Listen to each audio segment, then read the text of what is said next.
Upbeat, engaging intro music fades slightly into the background. Hello everyone, and welcome back to the channel.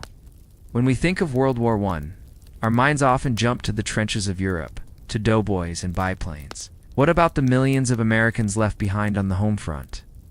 Their story is just as crucial, filled with sacrifice, struggle, and a level of societal change that reshaped the nation forever.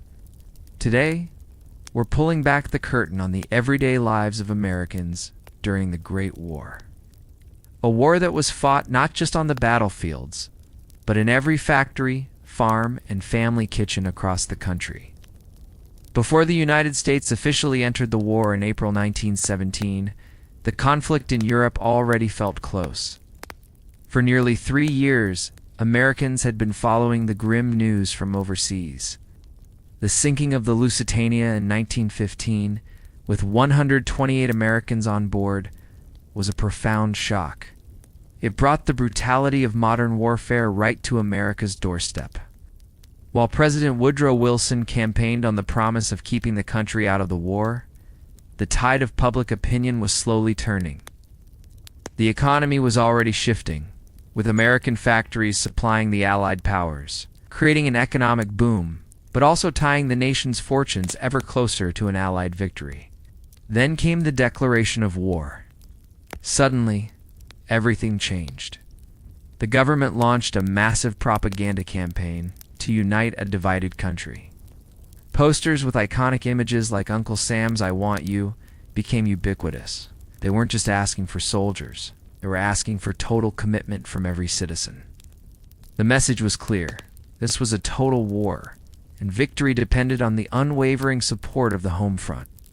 This campaign fostered a powerful sense of patriotism, but it also had a darker side, stoking suspicion and intolerance towards anyone perceived as disloyal, particularly German Americans. One of the first and most immediate impacts was the Selective Service Act. Over 4 million men, mostly young, were drafted or volunteered for military service. Think about that for a moment. In communities large and small, a significant portion of the male workforce vanished almost overnight. This created enormous emotional and economic voids. Families said goodbye to their sons, husbands, and brothers, unsure if they would ever see them again. The Blue Star flags that appeared in windows, one for each family member serving, became a common, poignant sight. A gold star tragically signified a life lost in service. With so many men gone who would fill their roles in the factories and fields, this question sparked a revolutionary shift in the American workforce. For the first time on a massive scale, women entered industries previously dominated by men.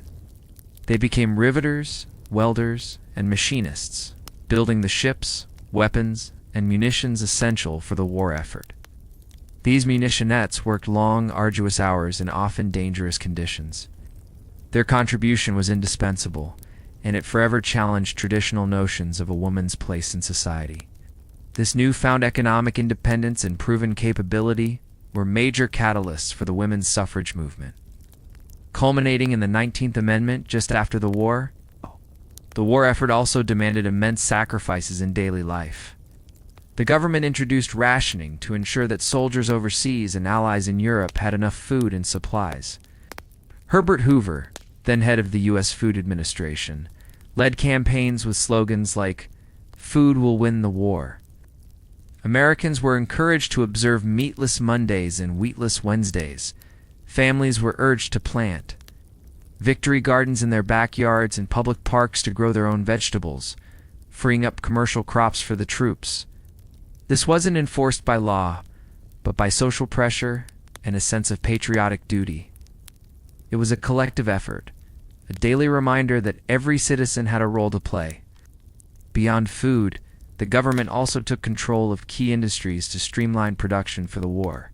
The War Industries Board, led by Bernard Baruch, standardized products and fixed prices to eliminate waste and increase efficiency. This meant less variety for consumers. For example, the number of bicycle models was reduced from dozens to just a few. Even the colors of typewriter ribbons were limited. While these seem like small inconveniences, They represented a significant government intervention into the free market and the daily lives of consumers, all justified by the urgent needs of the war. Of course, the war needed to be funded. The government launched massive fundraising campaigns through Liberty Bonds. These were essentially loans from the NHS American people to the government. Rallies were held across the country, featuring famous movie stars like Charlie Chaplin and Mary Pickford, who used their celebrity to persuade citizens to invest in the war effort. Schoolchildren collected dimes and quarters to buy war-saving stamps. The pressure to buy bonds was immense. Those who didn't or couldn't were sometimes publicly shamed. Their names published in newspapers or their homes painted yellow, a symbol of cowardice. However, this period of intense patriotism also gave rise to deep social tensions and a suppression of civil liberties. The Espionage Act of 1917 and the Sedition Act of 1918 gave the government broad powers to silence dissent. Speaking out against the war, the draft, or the government could lead to hefty fines and long prison sentences. Labor leaders, socialists, and pacifists were targeted. The celebrated socialist leader Eugene V. Debs was famously sentenced to 10 years in prison for an anti-war speech. This created a climate of fear where free speech was severely curtailed in the name of national security. This suspicion fell heavily on German Americans, who numbered in the millions. Despite most being loyal citizens, they faced intense discrimination. German-language newspapers were shut down, German music was banned from concert halls, and schools stopped teaching the German language. Sauerkraut was renamed Liberty Cabbage and Frankfurters became Liberty Sausages. In some extreme and tragic cases, this anti-German hysteria led to vigilantism and violence. It's a somber reminder of how war can fuel prejudice and division at home. Finally, in November 1918, the armistice was signed. The war was over. Celebrations erupted across the United States, but as the soldiers returned, the nation faced a new set of challenges. The transition back to a peacetime economy was rocky, leading to inflation and labor unrest. The women who had ably filled factory jobs were often pushed out to make way for returning veterans, and the soldiers themselves returned changed. Many bearing physical and psychological scars from the horrors they had witnessed. The struggles of the American home front didn't end with the armistice. They simply entered a new phase of recovery and readjustment. The Great War left an indelible mark, fundamentally altering America's economy, society, and its place in the world. The story of the American home front during World War I is one of incredible resilience, sacrifice, and profound change. It shows how a nation, when faced with a monumental crisis, can mobilize in ways previously unimaginable, for better and for worse. Thank you so much for joining me on this journey back in time. If you found this video interesting, please hit that like button, subscribe to the channel, and ring the notification bell so you don't miss our next exploration into history. See you next time.